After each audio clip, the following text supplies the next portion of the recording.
A reading from the Holy Bible, the New American Bible. Numbers chapter 30. Moshe then gave the Israelites these instructions, just as the Lord had ordered him. Validity and annulment of vows. Moshe said to the heads of the Israelite tribes, "This is what the Lord has commanded. When a man makes a vow to the Lord or binds himself under oath to a pledge of abstinence, he shall not violate his word, but must fulfill exactly the promise he has uttered. When a woman, while still a maiden in her father's house, makes a vow to the Lord or binds herself to a pledge, if her father learns of her vow or the pledge to which she bound herself and says nothing to her about it, then any vow or any pledge she has made remains valid. But if on the day he learns of it, her father expresses to her his disapproval, then any vow or any pledge she has made becomes null and void, and the Lord releases her from it, since her father has expressed to her his disapproval.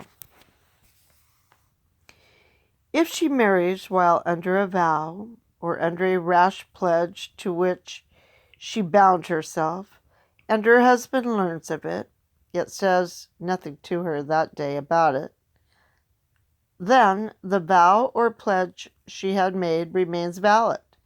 But if on the day he learns of it, her husband expresses to her his disapproval, he thereby annuls the vow she has made, or the rash pledge to which she had bound herself, and the Lord releases her from it.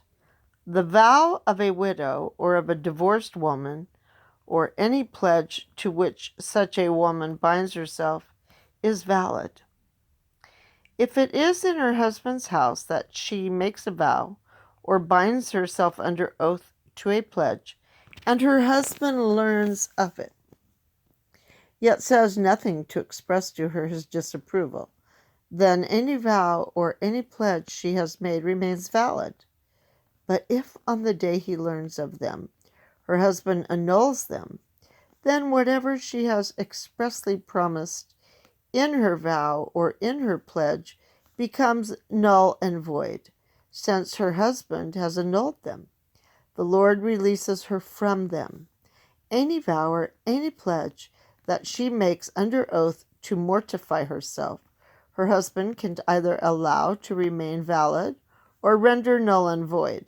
But if her husband day after day says nothing at all to her about them, he thereby allows as valid any vow or any pledge she has made.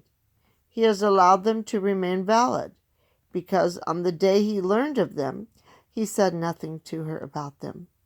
If, however, he countermands them sometime after he first learned of them, he is responsible for her guilt.